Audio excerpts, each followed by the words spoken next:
Le dijeron que era un honor. Le dijeron que había sido elegida. Pero cuando las pesadas puertas de la Cámara Imperial se cerraron detrás de ella, y los guardias de Solimán formaron un círculo alrededor de su cuerpo tembloroso, Hurrem se dio cuenta de que lo que le esperaba no era una boda, era una prueba de fuego que la rompería por completo, o la forjaría como la mujer más poderosa que el Imperio Otomano jamás había conocido. Su nombre antes era Alexandra Lisowska. Una niña de Rutenia, de cabellos como el trigo maduro y ojos que alguna vez miraron campos tranquilos y mañanas sin miedo. Pero esos ojos ahora habían visto demasiado. Habían visto a los tártaros de Crimea arrasar su aldea, habían visto el humo negro elevándose sobre los techos de paja mientras las madres gritaban y los niños eran arrancados de sus brazos. Alexandra fue encadenada, arrastrada a través de montañas y desiertos. Vendida en un mercado de esclavos en Estambul, donde el aire olía a especias, sudor y desesperación. El subastador gritó un precio. Alguien levantó la mano. Y en ese momento, Alexandra dejó de existir. Nació Hurrem, la que ríe. Un hombre irónico, cruel, porque no había nada de qué reír. Fue comprada para el harén imperial. Para el palacio de Topkapi. Para el sultán Solimán el Magnífico. Dicen que Topkapi era un paraíso. Fuentes de mármol, jardines perfumados con jazmines, techos adornados con oro y azulejos turquesa. Pero para las mujeres que entraban allí como esclavas, era otra cosa. Era un laberinto de pasillos fríos, donde cada sombra ocultaba una rival, cada susurro era una amenaza, cada sonrisa escondía un cuchillo. Hurrem caminó descalza por esos pasillos. El mármol estaba helado bajo sus pies. Las túnicas de seda que le habían dado eran suaves, pero se sentían como cadenas. Los eunucos la escoltaban en silencio, sus rostros impasibles como máscaras de cera. Nadie le hablaba. Nadie la miraba a los ojos. Era un objeto. Una posesión. Una más entre cientos de concubinas que esperaban, rogaban, competían por una sola noche con el sultán. Pero esta noche había sido elegida. Llegó a las puertas de la Cámara Imperial. 2 guardias las abrieron lentamente. El chirrido de los goznes resonó como un grito ahogado. Y cuando Hurrem entró, no vio solo al sultán Solimán sentado en su diván, rodeado de cojines y sedas. Vio a los guardias. 6 de ellos. Parados como centinelas alrededor de la habitación. Sus armaduras reflejaban la luz de las velas. Sus ojos no parpadeaban. Y entonces comprendió. Esto no era una noche de amor. Esto era un ritual. Lo que los guardias de Solimán hicieron esa noche, lo que estaban obligados a hacer, era parte de un protocolo brutal que el Imperio Otomano había perfeccionado durante siglos. Un sistema diseñado no para celebrar la intimidad, sino para aplastarla. Para despojar a las mujeres de su dignidad, de su humanidad, de cualquier ilusión de que tenían control sobre sus propios cuerpos. Primero vino la inspección. Los guardias se acercaron a Hurrem. No con violencia abierta, sino con la frialdad mecánica de quienes cumplen órdenes. La hicieron desvestirse completamente frente a ellos. Revisaron cada centímetro de su piel en busca de armas, venenos, cualquier cosa que pudiera representar una amenaza para el sultán. Sus manos eran ásperas. Sus miradas, vacías. No la veían como una persona. La veían como un objeto a ser inspeccionado, aprobado, entregado. Hurrem tembló. No de frío, sino de humillación. Cada segundo que pasaba bajo esas miradas era un segundo en el que dejaba de ser Alexandra, dejaba de ser Hurrem, y se convertía en nada. Luego vino el protocolo de sumisión. En el Imperio Otomano, una concubina no podía simplemente caminar hacia el sultán. No podía mirarlo a los ojos. No podía hablar sin permiso. Debía arrastrarse. Literalmente. Desde los pies de la cama hasta donde él estaba sentado, debía arrastrarse sobre su estómago, como una serpiente, como un animal, como alguien que rogaba por migajas de atención. Los guardias empujaron a Hurrem hacia el suelo. Ella cayó de rodillas. El mármol era frío, tan frío que le dolían los huesos. Y mientras comenzaba a arrastrarse, centímetro a centímetro, podía sentir sus ojos sobre ella. Los ojos de los guardias. Los ojos de Solimán. Todos mirando. Todos juzgando. Todos recordándole que su vida ya no le pertenecía. Y aquí está la parte que la historia trató de borrar. Los guardias no se iban. No cuando la noche comenzaba. No cuando el sultán extendía la mano hacia ella. No cuando consumaban. Se quedaban. Parados en las esquinas de la habitación. Testigos silenciosos. Justificaban su presencia con razones de seguridad, por supuesto. Protección contra asesinatos. Verificación de legitimidad. Pero la verdad era mucho más oscura. Su presencia era parte del ritual mismo.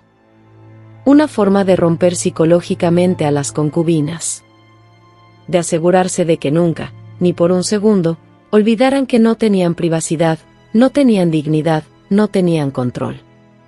El sonido de las armaduras crujiendo.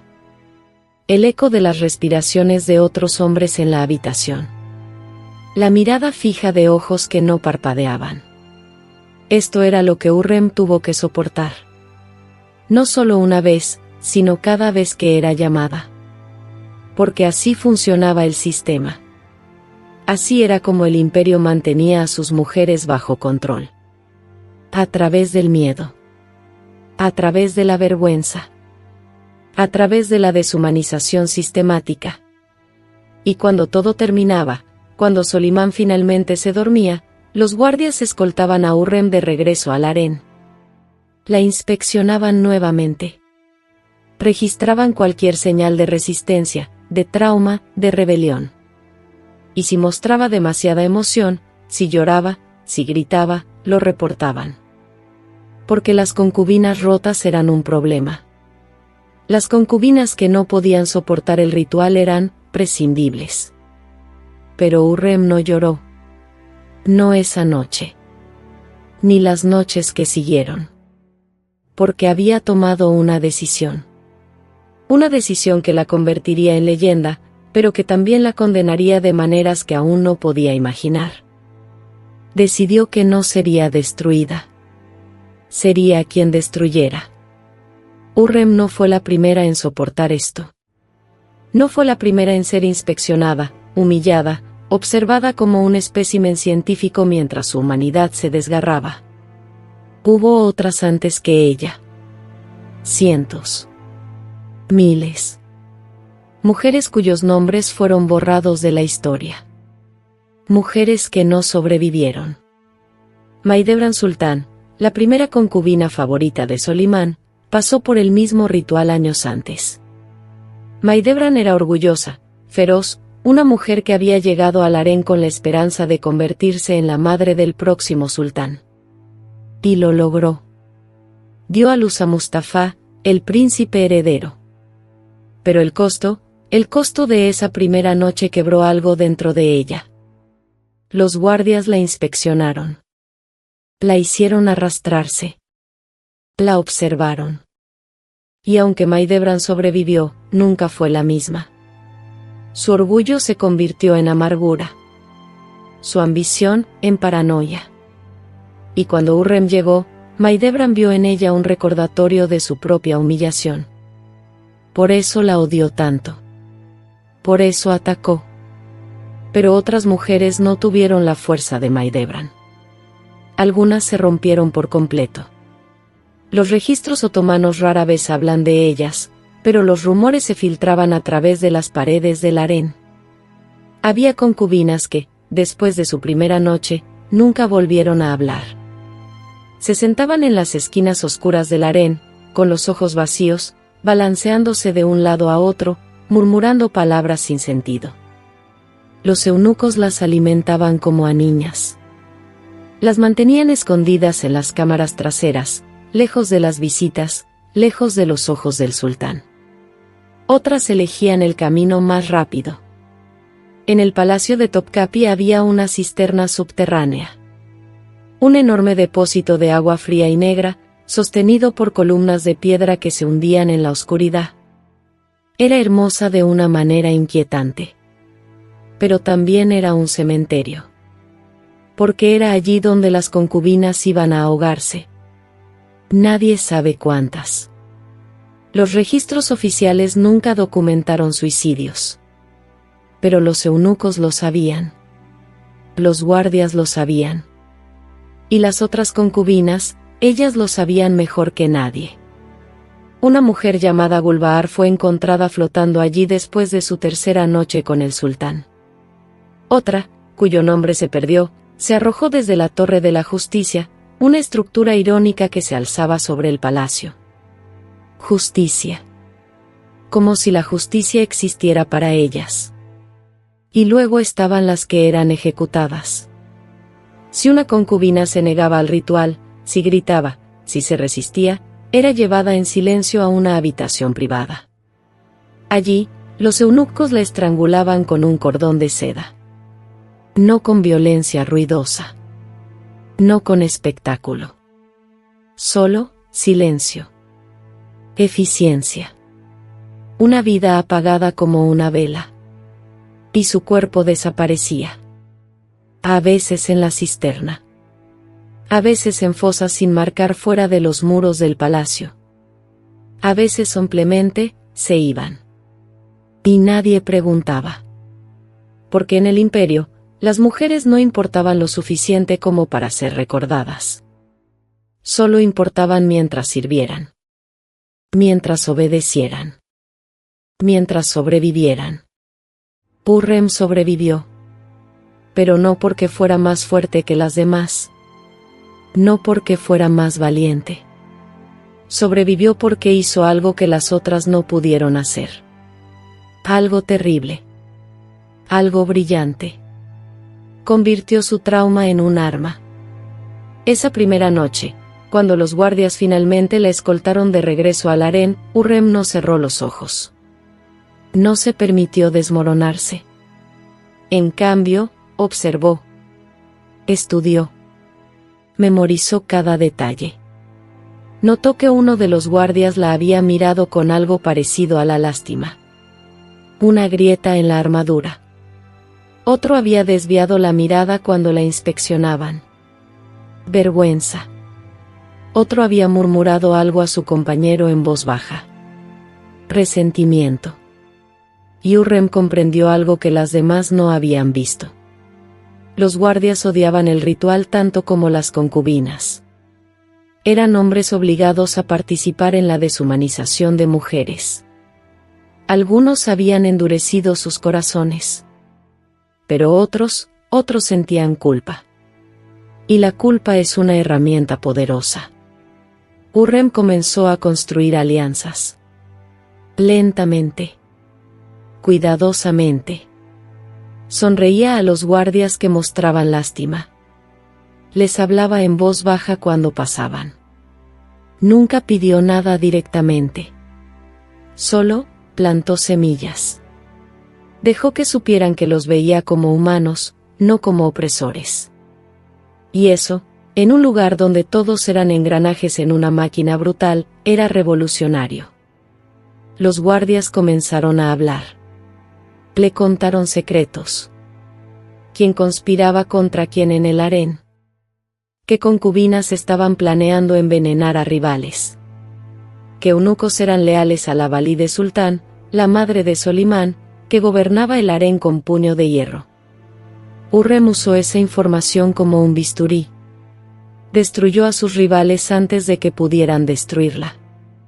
Cuando Maidebran intentó atacarla físicamente, Hurrem ya había asegurado que los guardias fueran testigos y reportaran el incidente directamente a Solimán. Cuando otra concubina intentó envenenar su comida, Hurrem ya lo sabía y cambió los platos. Pero su venganza más grande fue contra el sistema mismo.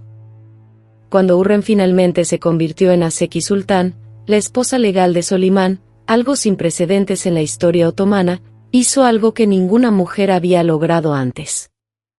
Cambió las reglas. No todas. No completamente. Pero lo suficiente.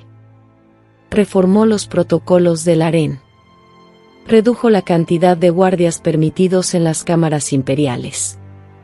Prohibió las inspecciones más humillantes. No eliminó el sistema, porque no podía. El imperio era demasiado poderoso, demasiado arraigado en tradiciones brutales. Pero hizo grietas. Pequeñas grietas que permitieron que algunas mujeres, solo algunas, respiraran un poco más fácil. Y sin embargo, Hurrem nunca habló de su propia noche de bodas.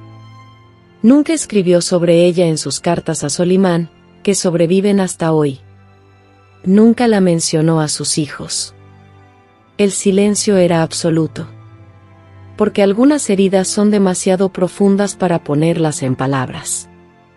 Algunas memorias son tan oscuras que la única forma de sobrevivir es enterrarlas. Pero el silencio mismo es evidencia.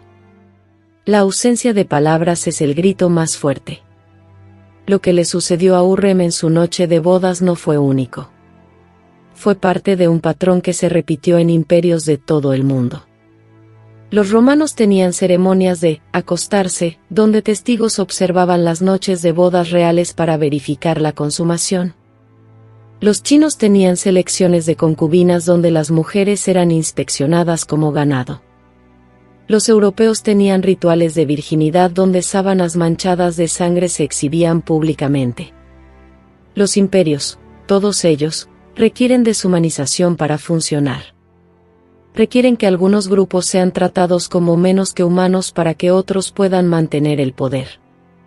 Y las mujeres, especialmente las mujeres sin estatus, sin riqueza, sin familia que las proteja, siempre han sido el grupo más vulnerable. Hurrem entendió esto. Y lo usó. Pero también perpetuó partes de él. Cuando se convirtió en la mujer más poderosa del imperio, ¿trató mejor a las nuevas concubinas? Las fuentes históricas sugieren que no. Que las vio como amenazas. Que algunas fueron castigadas, exiliadas, incluso ejecutadas bajo su supervisión. La víctima se convirtió en victimaria. El trauma no se rompe. Se transmite. Este es el costo real del poder. No es solo lo que pierdes para obtenerlo. Es lo que te conviertes para mantenerlo. Hurrem vivió hasta los 50 años. Murió de causas naturales, rodeada de lujo, poder, respeto.